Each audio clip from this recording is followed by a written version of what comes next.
My plan is to speak the truth and to defend common sense conservative values. I think millions of Americans recognize the path we're on. It isn't working, and they're looking for a change, that they want to get back to the free market principles and the constitutional liberties the country was built on.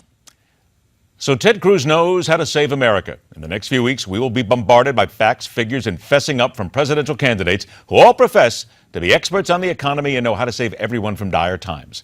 And the possibility exists each and every one of them will have an effect in one way or another on your bank account. Our guest is a columnist for the Jerusalem Post and a marketing expert in such economic matters. Welcome Rabbi Ginzberg to MidPoint today. Rabbi, thanks so much for being here. Thank you for having Pleasure me. to have you on board.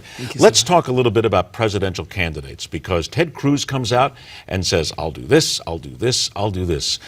What is the effect that a candidate can simply just have as they start to shape how the American public will look at their dollars and cents for the next election?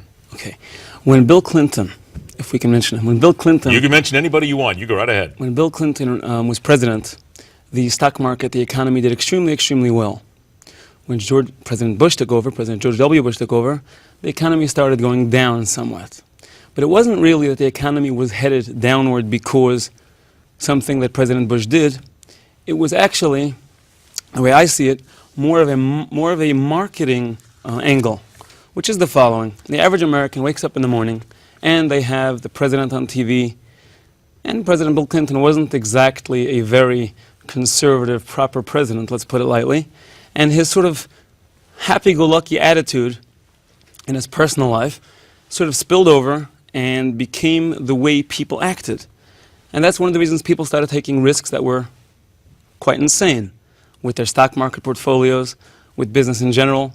And I think that when President Bush became president, with much more of a rational, realistic outlook and a much more measured approach to things, the economy followed that, and people started looking at their portfolio. People started seeing the world in a much more rational way, which led to the market somewhat sinking. So we're taking our cues in, if you will, not necessarily from the economic knowledge of the individual, but just simply the way they act, just simply how they are in front of everybody. That is correct. If you're driving down the highway, down the 95, and a cop pulls you over, hopefully it won't happen to you, if he had a good morning, or if he didn't have a fight with his wife this morning, then you are less likely to get ticketed than if he did have a fight with his wife this morning. Because what happens sort of off the screen greatly affects what happens at work and on the job. Then in your opinion, and you've been following this for a long time, what is it that Americans are looking for now? What do you think as they look to 2016, they look in their wallets, they look in their bank accounts, what do they want that president to show them, to make them think? So Obama had the right message, a message of change. The only problem is that he's a terrible president, and I think he was a terrible candidate. He won because of, let's call it, because of who he is, or who he projected himself to be. I don't think that, again, the message of change, people want change. People are fed up with the way things are now, and... But can any politician really deliver that change? That's always the next thing. We always hear politicians going, change, change, change, and I think people are going, okay, let me see it for a change.